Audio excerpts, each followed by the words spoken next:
Dr. Derek A. Reeves, and today we're going to deal with defining moments of Essencology. Our topic for today is personal system of orientation. Let's dive right in.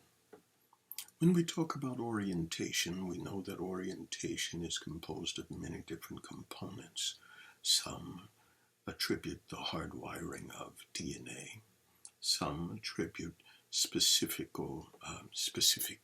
things in the brain that are an anomaly, that have been seemingly wired and fine-tuned to specific types of tastes, desires, and accommodation of one's sexuality, mindset, etc.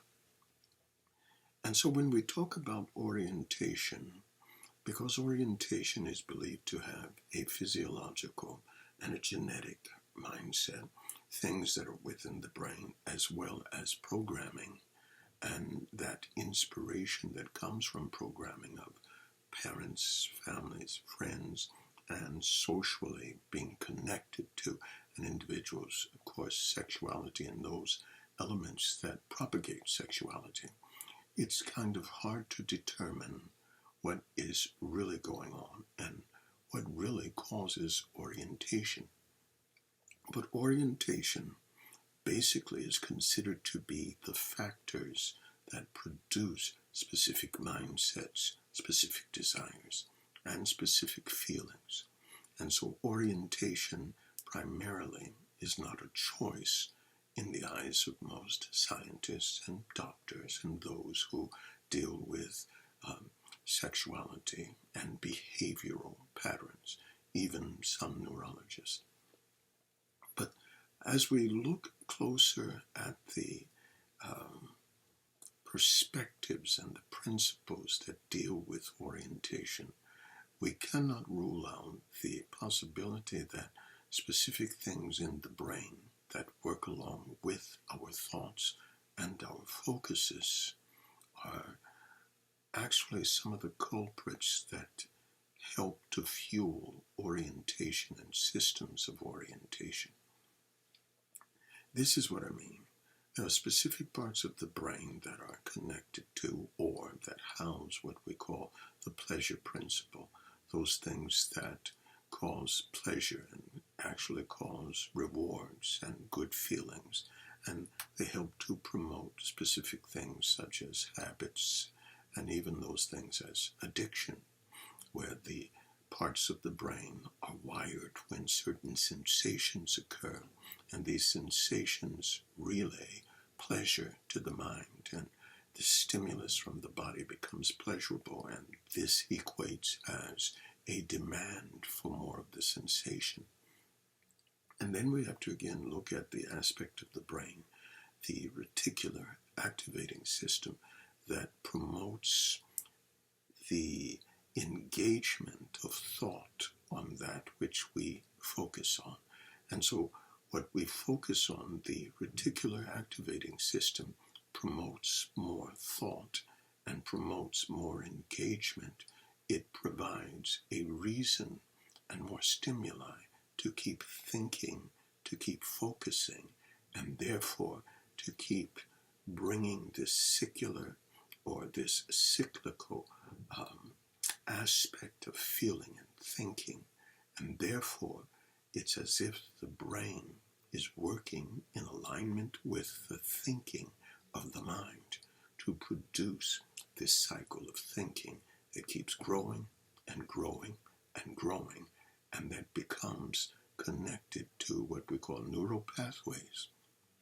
And these neural pathways become very fixed and very rooted until the point where other neural pathways are firing.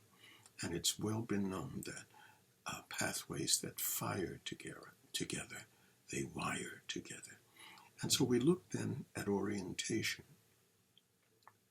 There appears to be something much more comprehensive that's locked within the system of orientation.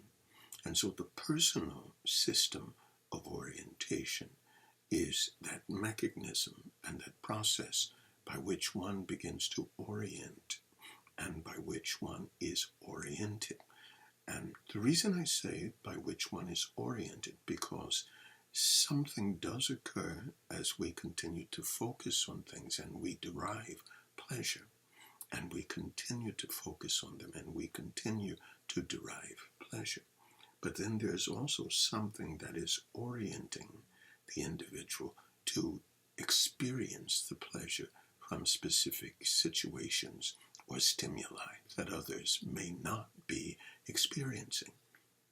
And this is why Essencology will focus not just on the mind, but on the somatic or the physiological, on the minciological or the mind with all of its components of consciousness, and also the pneumatic, because the pneumatic center or the spiritual center of man is that center by which inspiration comes, either externally or by the force of the mind.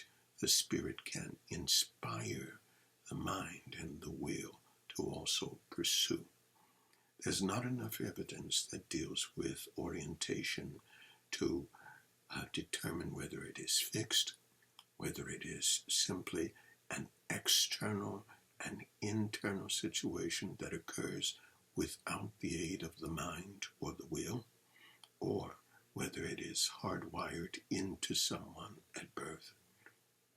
And so when we deal with the personal system of orientation, it is again that systemic method,